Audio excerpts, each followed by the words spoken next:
Hello and welcome to the Newsmakers with me, Imran Garta. It was a moment the world had feared. More than a month after Russia began air operations in Syria, Turkey has shot down a Russian fighter jet. It's a new and dangerous development in the Syrian war. Russia's weeks-old campaign of airstrikes to defend Syria's President Bashar al-Assad has been controversial. NATO and Turkey have repeatedly warned Moscow to stay out of Turkish airspace. Prime Minister Ahmet Davutoglu said even a flying bird would be intercepted over Turkey. Now Ankara sent Moscow a clear message that they mean it. All of this comes in the wake of the Paris attacks and promises from Western and Russian leaders to cooperate more closely in the fight against Daesh. Today's newsmaker is the increasingly strained relationship between NATO and Russia in the wake of this incident, Turkey's downing of a Russian fighter jet. Duncan Crawford has been following the story.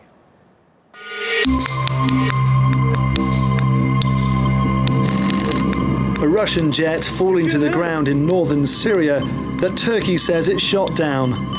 This flaming wreckage is the realization of many analysts' worst fears: conflict between Russia and a member of NATO.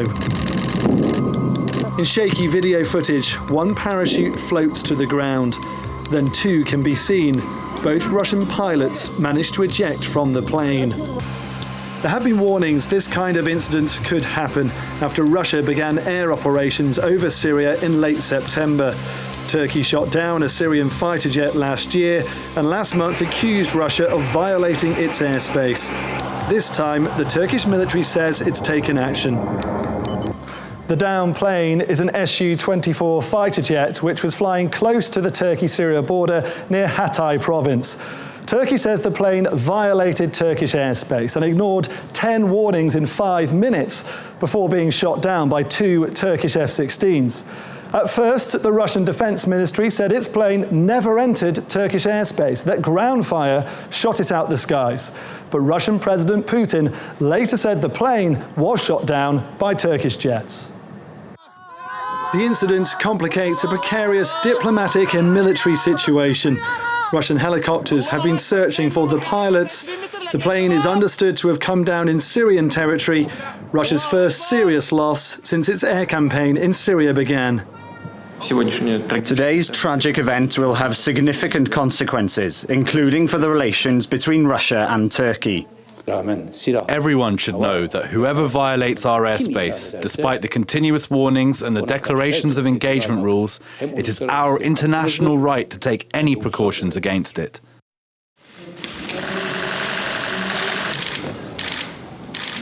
The incident is a serious threat to Turkish-Russian relations, which were already under pressure. In recent months, President Erdogan and Putin tried to emphasize their close ties. Russian oil and Turkey's reliance on it underpins an important economic relationship. But Russian bombing of rebel groups in northern Syria has been criticized. The area is home to Turkmen, an ethnic minority with ties to Turkey, who Ankara has sought to protect. Last month, Turkey shot down a drone over its airspace that the US said was Russian. And overshadowing all of this is Moscow's support for Syrian President Bashar al-Assad, who Turkey and the West want removed from office.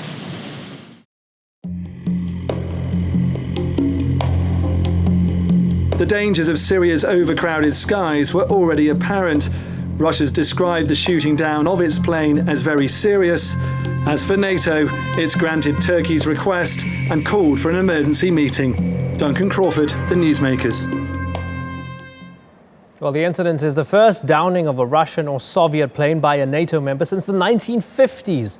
Joining me now on the special edition of The Newsmakers is Emre Erşen, who's an expert on Turkey-Russia relations. He's based at Istanbul's Marmara University. In London is The Times' former Moscow correspondent Michael Binyan. And in Moscow is Maxim Shapovalenko, a research fellow at the Center for Analysis of Strategies and Technologies. Gentlemen, thanks all of you for joining us. Emre Erşen, let's start with you. The Turks say they warned the Russians 10 times in 5 minutes. Russia says it did not infringe at all on Turkish airspace. Who do you believe?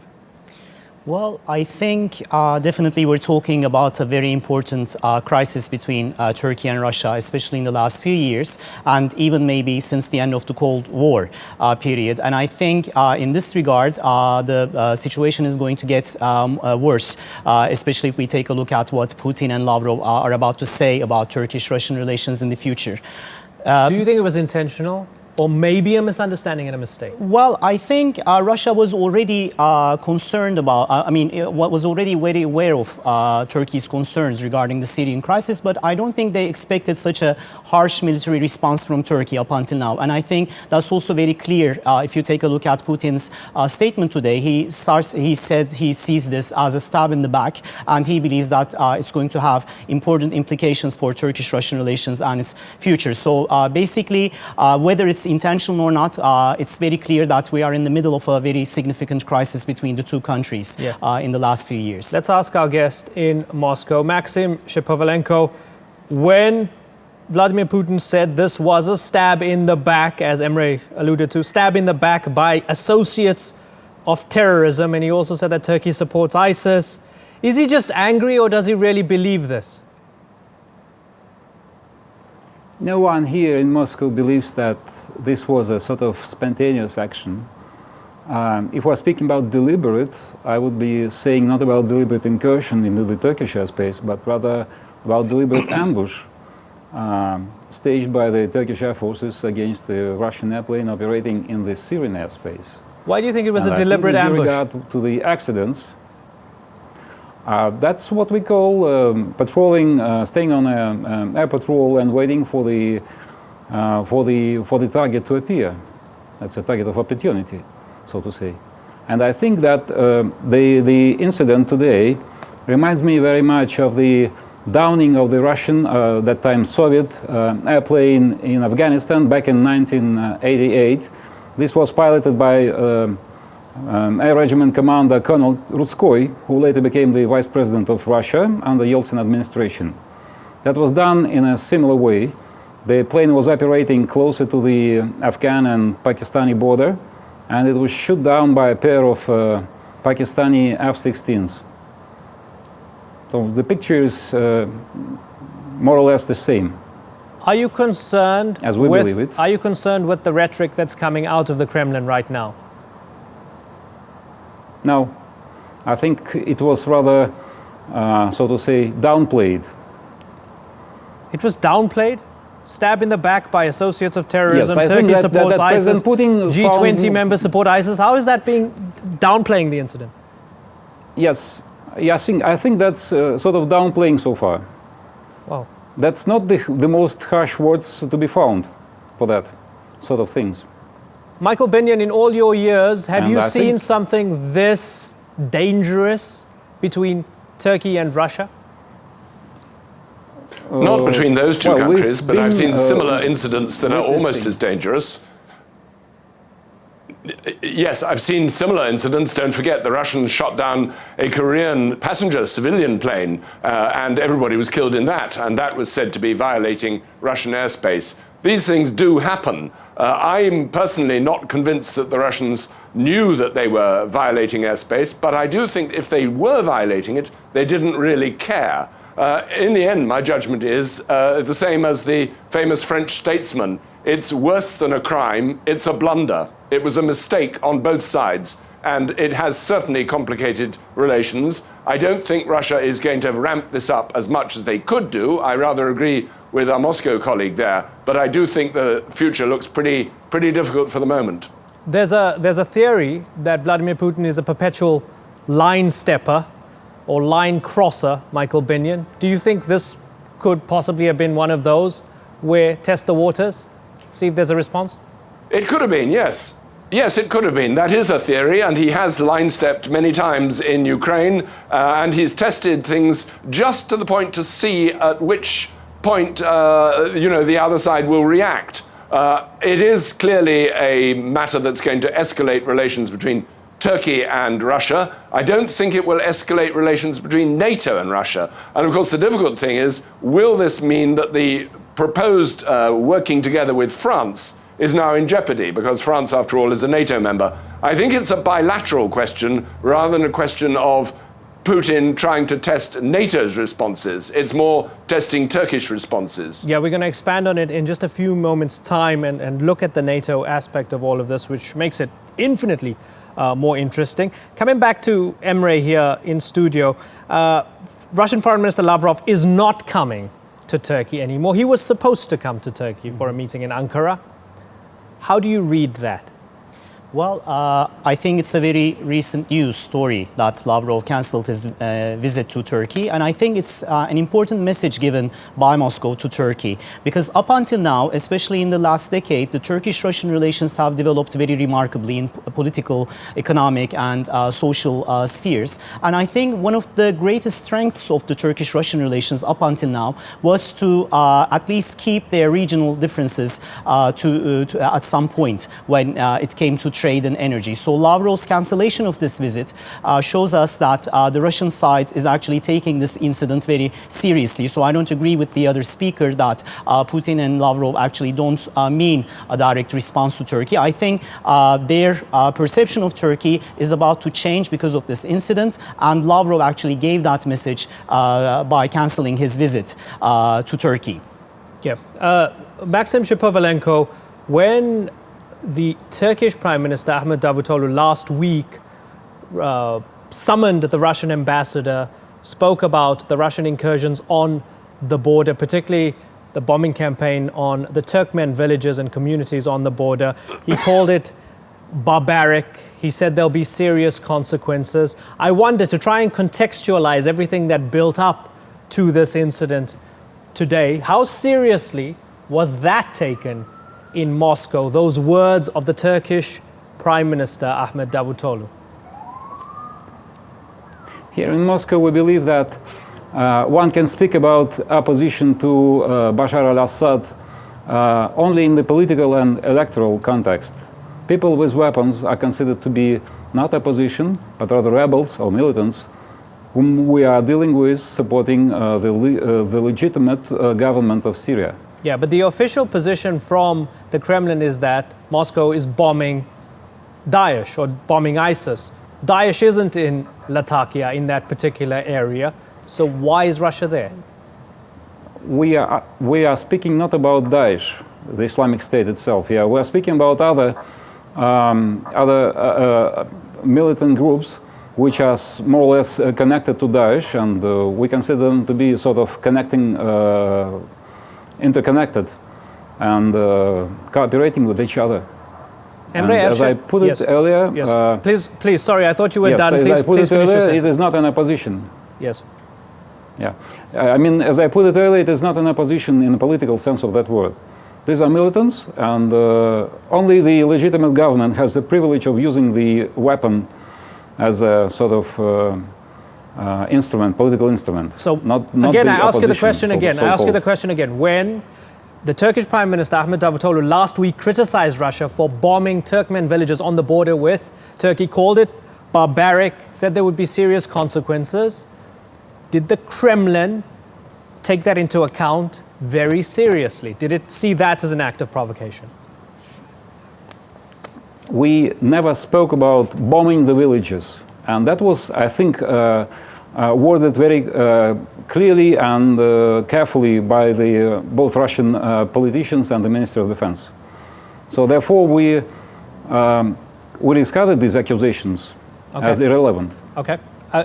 Before we move on and broaden this out, Emre Erşen, I just have one more question on the bilateral relationship between the two for you. Just remind us very briefly of how much these two countries need each other in terms of economic ties, an energy relationship with gas pipelines and so forth. Well, I think even if we just take a look at the figures, that's quite obvious that the two countries desperately need each other. For example, Turkey buys 55% of its natural gas from Russia currently, and many people claim that Turkey is actually dependent on the Russian energy because of that reason.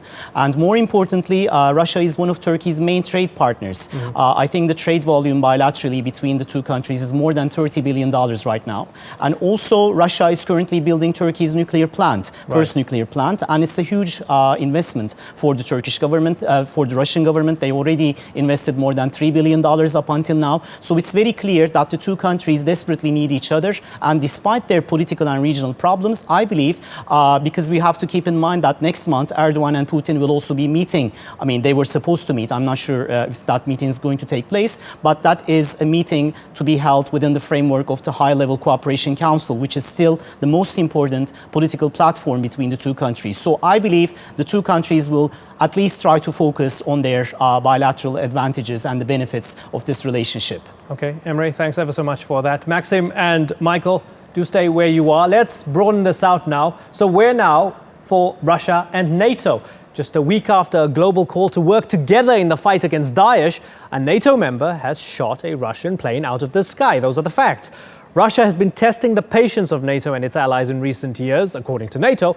The country's annexation of Crimea and support for separatist militants in eastern Ukraine has, of course, raised tensions. Then Russia's entry into the Syrian war left Vladimir Putin's relationship with NATO at an all-time low. Let's take a look at the strained relationship. The downing of the Russian warplane by Turkey isn't going to do anything to improve relations between Moscow and NATO. Hours after the incident, Turkey announced it wanted to consult with its NATO allies. NATO's Secretary General Jens Stoltenberg has already made it clear how he feels about Russia's military involvement in Syria. He recently called it a troubling escalation in the war that was creating extreme danger. Putin said NATO was just creating enemies. But even before its jet was shot down over Syria, Russia was already in the alliance's bad books. That's because NATO isn't just upset about Putin's game plan for Syria. Russia's annexation of Crimea and its support for separatist rebels in Ukraine had already angered the 28-member alliance. Earlier this month, NATO said it wanted to deploy 4,000 soldiers at Russia's border. That plan was announced during the organization's biggest military exercise since 2002. Then came Moscow's decision to add 40 nuclear-capable missiles to its arsenal. For now, NATO has said it is ready to help Turkey. What that means exactly hasn't been explained. But any military deployment by NATO in Turkey certainly won't sit well with the Russians. Let's return now to our panel on the special edition of the Newsmakers. And joining the discussion now is Gulner Aybet, a professor in political science who specializes in NATO. And still with us in London is the Times former Moscow correspondent Michael Binyan. And in Moscow is Maxim Shapovalenko, a research fellow at the Center for Analysis of Strategies and Technologies. Michael Binyan, let's bring you back in here. You mentioned NATO earlier on. You mentioned that you, I guess, hope that this will be dealt with bilaterally and that NATO's not reeled into it. However, NATO did call for that, or Turkey called for the extraordinary meeting of NATO members. They would be hoping, wouldn't they, NATO, that this would be solved bilaterally. What if it's not? Well, if it's not, the consequences are serious, because Russia is there in Syria, and the French and Americans are bombing Syria, and clearly there is the real danger that they will start getting each other, getting in the way of each other, as it were, not only physically running into each other's planes, but they will be working at cross purposes. There was hopes that the Russian offer to work in cooperation with the French would mean that by stealth, as it were, the Russian and NATO operations against Daesh could be coordinated. That looks a bit more difficult now. And I think NATO from the start has been deeply suspicious of Russian motives in Syria, although I have to say many NATO leaders do think that the long-term Russian plan of bringing Assad to a conference table is probably the only one that is viable. Now, of course, NATO will back its own member, Turkey, in the first instance. I think there may be some fairly urgent consultations about what actually happened, but NATO will offer solidarity with Turkey while trying perhaps to defuse the situation with suggestions about how this might be now carried forward. Gulner Aybet, are we seeing the ominous global stakes at play if no solution to Syria is found, with the saber rattling going on here on the border? That's why I think, despite that we're in the middle of a very serious crisis, even before this crisis, all players, whether they be regional powers like Turkey, Iran and Saudi Arabia, or more global powers like Russia and the United States, have realized that there has to be an end game. Because not only because of how precarious the situation is with all these players on a very tight airspace, if you like, with the Russians coming in as well. I mean, this sort of thing, I mean, I think people were waiting for this to happen in a way, as soon as the Russians entered the theater of war. And it's been remarkable until now that the United States have actually avoided any confrontation with Russia in this respect accidentally.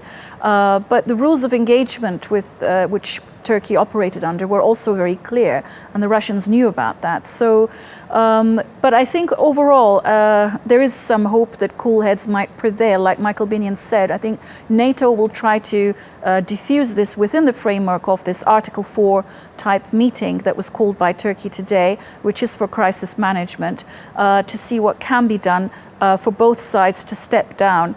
And I think that's the way it'll be handled, regardless of Mr. Putin's very, very strong rhetoric, I think, which was more for use for the domestic political audience. Of course, he had to say something, especially after the Turkish government admitted that it was they who shot down the jet, and also for its allies in the region, including Assad and Iran. I mean, it can't appear to be a non-responsive to something like this. But I think also Russia will choose to look at this through diplomatic means. But first of all, ask some questions, which I think Turkey will be very helpful with, as to exactly what happened.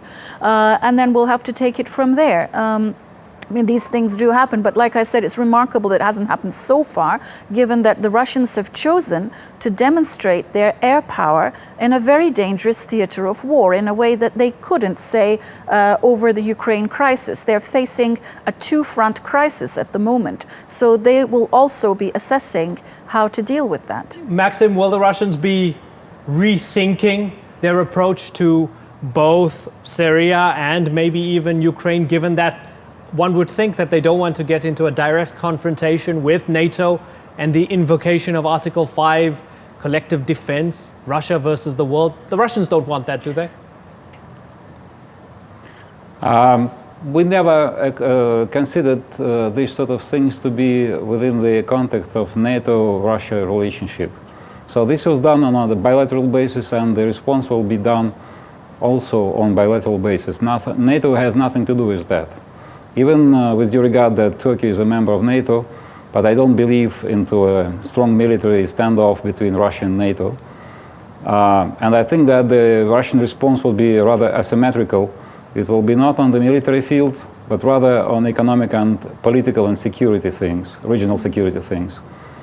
And I think that would be a sort of hybrid response, as one can see in case of Ukraine as well. Gulnar, do you agree with that? Maybe the Russians, I don't know, cut gas to Turkey or something Well, the like Russians have proven to be very expert at hybrid warfare, as we've seen with Ukraine. So I think, yes, I mean, they'll try other things. Rather, I didn't really expect them to have a military knee-jerk reaction to this at all. In fact, it took a very long time for this response to come through. And initially on the social media, I noticed that some Russian officials had been saying in the morning that it was probably rebels who shot down the plane. From the ground. From the ground. Yes. So they actually, as far as they could possibly, avoided pointing the finger at Turkey from the very beginning. And once Turkey admitted that it was them, they stayed silent for a while. So I think that they're thinking through very carefully about, the next step of responses. So I don't think we should expect any impetuous action. Well, we would hope so. Thank you very much, Gulnar Aybit. Thanks for sharing your thoughts with us. In Moscow, Maxim Shapovalenko, and in London, Michael Binion, and earlier Emre Erşen as well joining us in studio. Thank you very much for your thoughts.